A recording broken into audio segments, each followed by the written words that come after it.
दोस्तों NEET UG 2025 की round 1 की काउंसलिंग अब ओवर हो चुकी है और जैसा कि ट्रेंड हमने देखा है cut off on a higher side ही रहा है।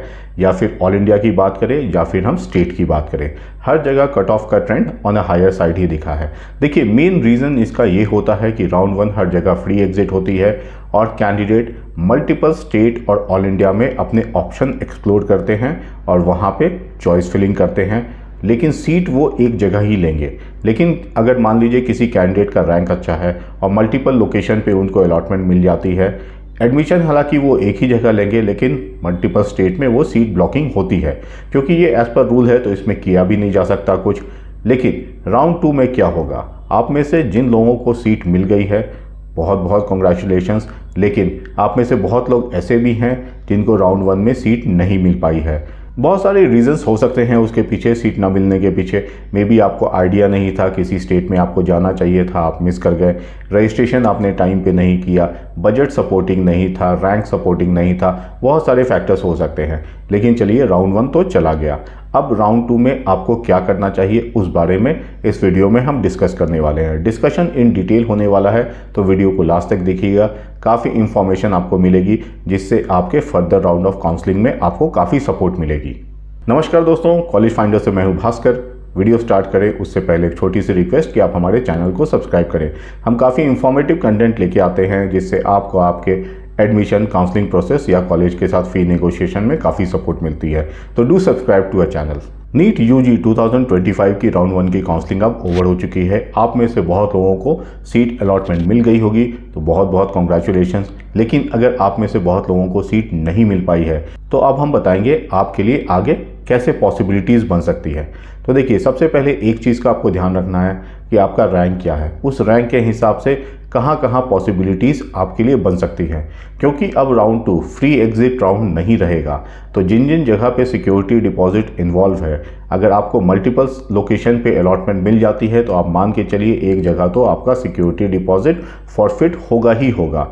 तो ये एक क्राइटेरिया है जिसको आपको बहुत केयरफुली कंसिडर करके चलना है और मेक श्योर करना है कि कहीं ना कहीं आपका कोई भी फाइनेंशियल लॉस ना हो।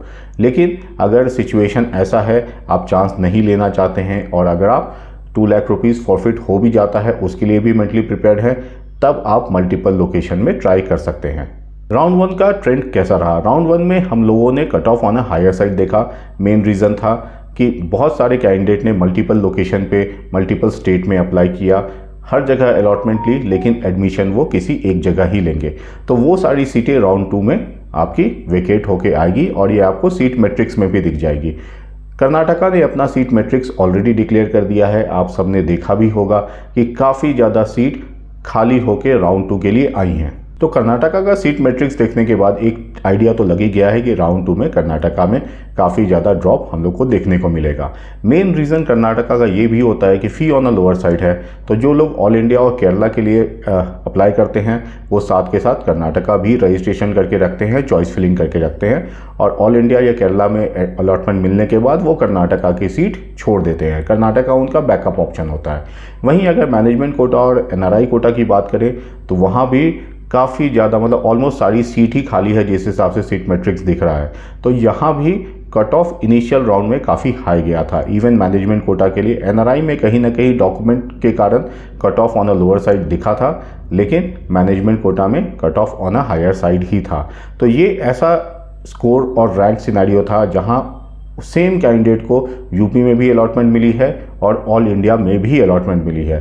तो कर्नाटका का क्योंकि पेमेंट स्ट्रक्चर ऐसा होता है कि थोड़ा अनफेवरेबल होता है, तो बहुत सारे कैंडिडेट ने कर्नाटका से ऑप्ट आउट किया है और जाके ऑल इंडिया और या फिर यूपी में एडमिशन लिया है। तो एक चीज़ का आपको ध्यान रखना चाहिए, अगर आप कर्नाटका की काउंसलिंग में पार्टिसिपेट करने वाले हैं तो कट ऑफ में ड्रॉप ज़रूर आएगा और अगर आपको राउंड 1 में सीट नहीं मिल पाया है तो राउंड 2 में बहुत अच्छी अपॉर्चुनिटी आपके लिए रहेगी।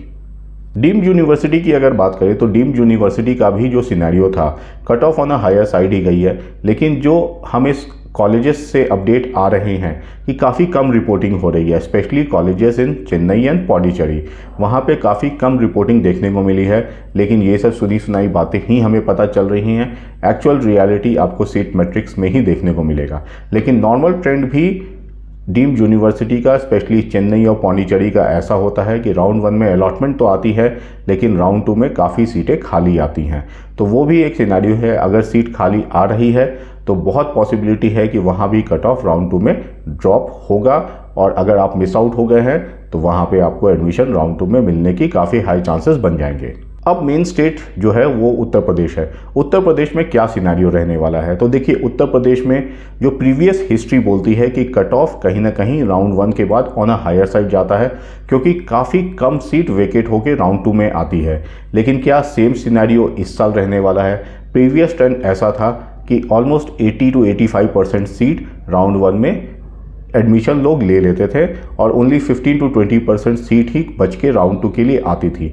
लेकिन ये प्रीवियस ईयर तक था। इस साल क्योंकि काफ़ी ज़्यादा फ़ी रिवीजन अपने को देखने को मिला है, फ़ी इंक्रीमेंट अपने को देखने को मिला है, तो ये भी पॉसिबिलिटी हो सकती है कि अलॉटमेंट लेने के बाद लोगों ने रियलाइज़ किया हो कि ये काफ़ी ज़्यादा बजट उनके लिए हो सकता है और वो सीट छोड़े। लेकिन बहुत ज़्यादा सीट वेकेट आएगी, इतना ऑप्टिमिस्टिक यूपी के लिए होने की ज़रूरत नहीं है। यूपी कभी कभी सरप्राइज़ भी देता है, हो सकता है लोग एडमिशन ले लें और बहुत कम सीट राउंड 2 के लिए वेकेट होके आए और फिर cut off on a higher side ही हमारे को देखने को मिल जाए। वेस्ट बंगाल एक ऐसा स्टेट है जहां कट ऑफ काफ़ी ऑन अ लोअर साइड जाता है, specially for management quota seat. लेकिन इस साल का ट्रेंड काफ़ी उल्टा रहा है, वहाँ भी काफ़ी ज़्यादा इंटरेस्ट लोगों की देखने को मिली है। इसी कारण से कट ऑफ में भी jump as compare to previous year हमें देखने के लिए मिला है।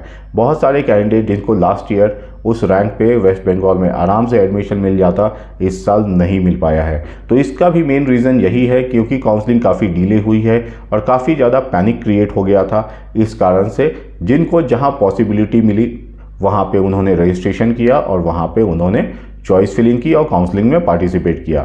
वेस्ट बंगाल में क्योंकि सिक्योरिटी डिपॉजिट नहीं लगता है तो वो एक और बेनिफिट हो गया लोगों के लिए। बहुत पेरेंट्स ऐसे हैं जिन्होंने रजिस्ट्रेशन किया, डॉक्यूमेंट वेरीफाई करवाया, चॉइस फिलिंग भी की, लेकिन अलॉटमेंट आने के बाद बैकआउट हो गए क्योंकि उनको दूसरे स्टेट में ऑप्शंस अब दिखने लगे हैं। क्योंकि कर्नाटका की सीट खाली आ गई है तो बहुत पेरेंट्स ने ये कॉन्शियस कॉल लिया है कि कर्नाटका में उनको मिल भी जाएगा, और तो उस कारण से वो वेस्ट बंगाल से ऑप्ट आउट कर जाएंगे, वहाँ एडमिशन लेने का कोई फ़ायदा नहीं। तो अगर आपको वेस्ट बंगाल राउंड 1 में मिस हो गया है तो आप एक बात मान के चलो कि राउंड 2 में कट ऑफ ड्रॉप होगा ही होगा और आपको यहाँ पे आराम से एडमिशन मिल जाएगा। देखिए राउंड 1 में आपने बहुत सारे स्टेट में रजिस्ट्रेशन करके रखा होगा, तो आप वहाँ पे अपनी पॉसिबिलिटी एक्सप्लोर कर सकते हैं कि क्या वहाँ पे आपके अलॉटमेंट आने के चांसेस हैं या नहीं हैं। लेकिन अगर आपने रजिस्ट्रेशन करके नहीं रखा है तो एक चीज़ आपको ध्यान रखनी चाहिए कि कहाँ कहाँ रजिस्ट्रेशन राउंड 2 में ओपन होते हैं, ये आपको पता होना चाहिए और उसी हिसाब से रजिस्ट्रेशन करें। लेकिन उससे पहले अपनी पॉसिबिलिटी देख लें कि वहाँ पे आपको रजिस्ट्रेशन करके कोई फ़ायदा है या फ़ायदा नहीं है। अगर फ़ायदा नहीं है तो अननेसेसरी का पैसे ब्लॉक ना करें, रजिस्ट्रेशन ना करें। फिर राउंड 2 के बाद राउंड 3 आता है, तो जैसे राजस्थान है वो नॉन डोमिसाइल के लिए राउंड 3 से ओपन होता है। तो अगर आपका budget on a higher side है तो राजस्थान एक अच्छा ऑप्शन आपके लिए हो सकता है। आप राउंड 2 को स्किप कर सकते हैं और फिर स्ट्रेट अवे राउंड 3 में राजस्थान में पार्टिसिपेट कर सकते हैं। और वो उन कैंडिडेट्स के लिए है जिनका score on the lower side है लेकिन बजट है आपके पास। फिर आपके पास राजस्थान का भी ऑप्शन रहता है। फिर कहीं ना कहीं इस साल लग रहा है कि कर्नाटका भी राउंड 3 में फिर से रजिस्ट्रेशन ओपन होगी। जो सीट का सिचुएशन है उससे तो यही इंडिकेशन लग रहा है। तो कर्नाटका भी एक ऑप्शन आप अपने लिए ओपन रख सकते हैं, नहीं तो राजस्थान तो 100% ओपन होगा ही होगा, वो तो कन्फर्म्ड है।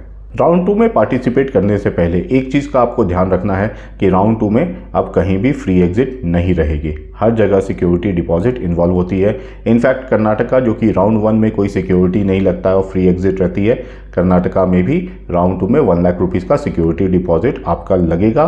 और ये यहाँ भी कोई फ्री एग्जिट नहीं है। अगर आपको कॉलेज मिलता है, आप कॉलेज नहीं लेते हैं तो 1 लाख रुपीज़ आपका फॉरफिट कर लिया जाएगा।